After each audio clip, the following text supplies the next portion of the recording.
Hello, welcome to Meta Perfume. I am Emily here today with Pixie. And I'm gonna go through a review of a sampler that I picked up when I was in Brazil. The thumbnail is me in Brazil, but I didn't get a chance to record the review there, so I am going to cover that today. And this is from a beautiful store called Granado. I think I was at the Grand Hyatt, and they had an outlet in the lobby area of the Grand Hyatt for this. And this is their floral sampler. So we'll go through that. If you watch my channel much, you may know that I'm not the biggest fan of floral fragrances. Generally, I tend more towards like tea fragrances or citrus fragrances, but I like samplers because then you get to try everything. So and this is just beautiful packaging too. It's pretty. So I picked it up. And unfortunately, since I'm not the biggest floral fan, I might be a little bit biased. But yeah, anyway, we'll get into it. So there's 5 fragrances in this sampler. 3 of them are considered women's fragrances and 2 of them are unisex, according to Fragrantica. All of them had ratings above a 4.4, which is pretty good for Fragrantica, but they also did not have very many reviews. And that surprised me a little bit, honestly. You'll see why. So I'll start with one of the unisex ones. I think this is really pretty. It's called Lirio. And I'm not sure what that means. I forgot to look it up, but maybe I'll look it up and put it down there. So Lirio is marketed to men and women. It has a top note of peach, lemon, and black pepper. Middle notes of lily, peony, and acacia. And base notes of musk, sandalwood, and cedar. So I get the peach. I just sprayed like a tiny bit. And honestly, I think with this fragrance, less is more in my opinion, but I'm not the biggest fan of it. This is my least favorite in the set, honestly. Although it got like above a 4, which I thought was surprising. The reason I don't really care for it is the black pepper note. I feel like anytime a fragrance has a detectable note of black pepper in it, I dislike it. Like, that's one of my no-go notes. And so for me, this is not a fragrance that I would wear and that I enjoy wearing.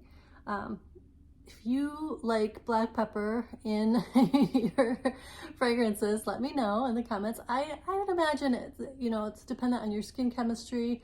I think of it as a fairly masculine note, and it just kind of rubs me the wrong way. So maybe you like it. If you have to give me a choice between black pepper and pink pepper, I'm a pink pepper girl all the way. Yeah, I'm not a fan of black pepper.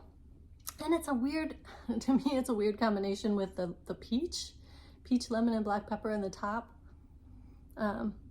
It's just odd to me. So anyway, this is Lirio. To me, I can't really get past the black pepper, really, honestly. I do smell peach in the opening.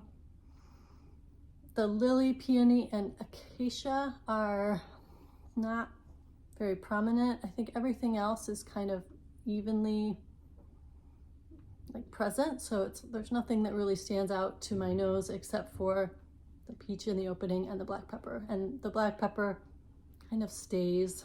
It's always a top note, but I feel like it just lasts. So to me, it kind of ruins the fragrance, unfortunately. So this is all just my opinion, of course, based on my preferences. You may have different ones, and I'd love to hear how you feel about black pepper. If you leave a comment, let me know. So that is Lirio, the one of the 2 unisex fragrances in the collection. The other unisex fragrance is the Violeta. And it's interesting, this brand Granado is a Brazilian brand. It says Granado, Rio de Janeiro on the packaging here. And then there's another, I think Natura might also be a Brazilian brand. And both, like the name of this, both Natura and Granado have a version of it. So there's a Violeta that Natura puts out and a Violeta that Granado puts out. I don't know if those companies are related or not, but I thought that was kind of strange. Maybe just some unconventional naming, or I mean, some kind of boring naming convention. Anyway, this Violeta is more my speed as far as a unisex fragrance goes. Yeah, I'd say this is definitely a little more feminine than Lirio is. The top notes are carrot seeds, pink pepper, and juniper. And already we're doing well on the note combo because I really am a fan of juniper. Carrot seeds I think are pretty good. I don't know, it's kind of an odd note. I never see that as the most prominent note, but I think generally I don't mind it. And pink pepper is a pretty good one for me. The middle is violet, iris, and cedar. And then the base is ambrette or muskmallow, sandalwood, and amber. And I think this is definitely heavy in the purple florals. Like obviously the name is Violeta. The most prominent note is the violet. But it's fairly feminine. It's like medium to strong, I guess you would say. The Lirio, I'm gonna say, has moderate longevity. Yeah, I can smell that still. But this one also is fairly moderate, maybe a little bit longer than the Lirio. The woods, the cedar and the sandalwood in it are not very prominent, and neither is the juniper. I mean, for having that much wood in the fragrance, that many wood notes, I would say it's more like the muskmallow, the ambrette comes through more. I don't even really get the amber. It's interesting, like the components of this fragrance must be pretty heavy in the floral, the purple florals, and just have a little bit of the other notes. Because a lot of those notes, like pink pepper, juniper, cedar, sandalwood, they're generally pretty noticeable and strong notes, and they're very subtle in this composition. So if you like a purple floral, a unisex purple floral, I would say it's pretty close to like right in the middle, maybe leaning a little bit feminine, but this is a nice one. So Violeta, definitely prefer that to the Lirio. Interesting. And the last three are feminine fragrances. This is Magnolia. So Magnolia has top notes of green accord, bergamot, and violet leaf. The middle notes are mimosa, magnolia, and freesia. And the base notes are musk, sandalwood, and tonka bean. So again, this the notes kind of surprised me. All right, let's see.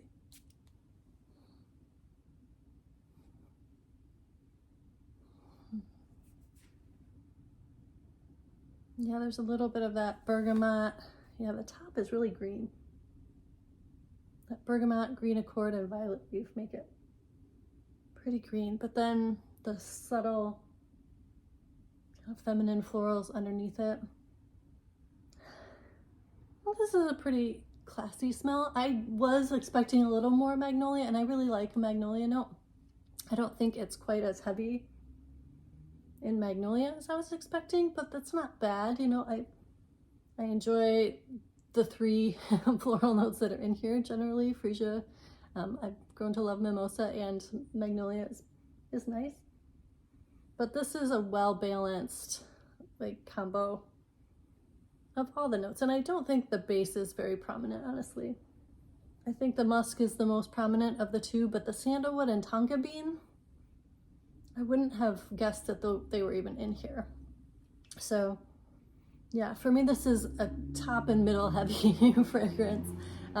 Magnolia is the name of it, but I wouldn't expect like a massive amount of magnolia. It's just like a subtle feminine floral. It's not overly floral, I guess, which I like. It's enjoyable. Again, all of these on Fragrantica had an over a 4, like the scale is 0 to 5. And if it's over 4, that's pretty good. But like I said, there weren't that many reviews. Yeah, I think the longevity on this one is not that great. I'm gonna say low to moderate, so maybe 3 or 4 hours. And it's a subtle fragrance, so you can kind of go heavy on it, and that might, you know, give you better longevity. But overall, I'd say this is like a delicate, subtle floral with a little greenness in the opening, and I wouldn't, you know, expect a lot from the base other than musk. So if you like Magnolia and you like kind of just like a light floral scent that has like a green component, then you might enjoy Magnolia. So next I will go into the Rose Damascena, I believe is how you pronounce it, Rosa Damascena. This had very high rating on Fragrantica. It was like 4.3 or something, which is pretty good. Now, I think this is a really safe rose fragrance. Like, it's definitely pleasant. If you know somebody who enjoys rose fragrances, I think it's a pretty safe bet that they would like this. It's kind of a mix between like a dusty rose and a fresh cut rose, if that makes sense. It's not going too far in either of those directions, but I smell kind of a bit of both of those. So the notes on the Rosa Damascena are top notes of grapefruit, bergamot, and mandarin orange. And that also surprised me. I do not get a lot of citrus in this fragrance. And it's a pretty, like, I wouldn't pull out any one of those citruses. I wouldn't say, oh, this has bergamot or mandarin or grapefruit. It's a subtle component that kind of brightens up the fragrance a little bit, makes it maybe more daytime appropriate than nighttime. But I could use a little more citrus because I really like citrus in a fragrance. It's pretty good. And the middle is rose, peony, and jasmine. Obviously the rose is the most prominent. I think the peony and jasmine are just like subtle components of this, because I wouldn't guess either of those are in here, but I definitely smell rose. And then the base is musk, amber, and patchouli. And again, it's not very base heavy. I get the musk more than anything. And people say that the 3 most prominent notes in this fragrance are the rose, the peony, and the musk. So not very much patchouli at all. That surprised me that was even a note. And not very much amber. Like, I think the amber in the base has been added probably to increase the longevity, because they're not stellar performers, but I think amber generally kind of helps with the longevity of a fragrance. So yeah, it's not very, definitely like a nice, pleasant, easy wear, easy reach rose fragrance with a subtle citrus component in the opening and moderate to weak longevity, I'd say. But yeah, this is like spring, daytime, feminine, rosy, but not like super strong rose, just kind of a subtle light rose, and this is a safe fragrance. So anybody that likes rose, they would probably like this fragrance. And then the last one that I liked the best of all of them was the Gardenia. And I think it's interesting that they've named each one of these with one of the floral notes, because I didn't like, this didn't scream Gardenia to me either. I think it's not like really heavy on Gardenia. It's a pretty complex composition. They're all fairly complex. All right, where do I smell it? Yeah, I like this one. Definitely my favorite. So the Gardenia has top notes of lemon, cassis, and cardamom. It's nice. Middle notes of white tea, gardenia, and white rose. Obviously, like a white tea note really helps for me in whether or not I'm gonna like the fragrance, and yeah, this does too. It's definitely dynamic. The opening and the base do come through. There's definitely a trajectory of the opening kind of smelling different, and then the dry down being fairly different from that. But it's interesting overall, with the base being musk, frankincense, and amber. Amber, again, I wouldn't say any of these screamed amber to me, but like probably with the longevity it helps out. So yeah, this is a nice one. I think frankincense in the base is an interesting combo. There's a little bit of like a garden, like yes, the gardenia is there, the white rose is there. It's again a subtle floral. The white tea I think makes it really nice, and the lemon and the cardamom in the top are subtle, but they give it like a nice complexity. So there's a uniqueness to the gardenia that I enjoy. The composition generally is my favorite. It's fairly feminine, but not like overly feminine, and it's not overly gardenia heavy. It's a pretty complex blend of all 9 notes. It is, yeah, all 9 notes, and gardenias maybe a little bit more prominent than the rest of them. So yeah, if I was going to pick up a full bottle of any of them, it would be this one for sure.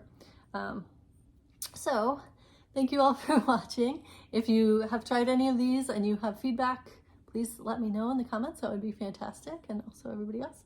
And I will have another sampler because I bought another one from the same spot, so I will review that next as well.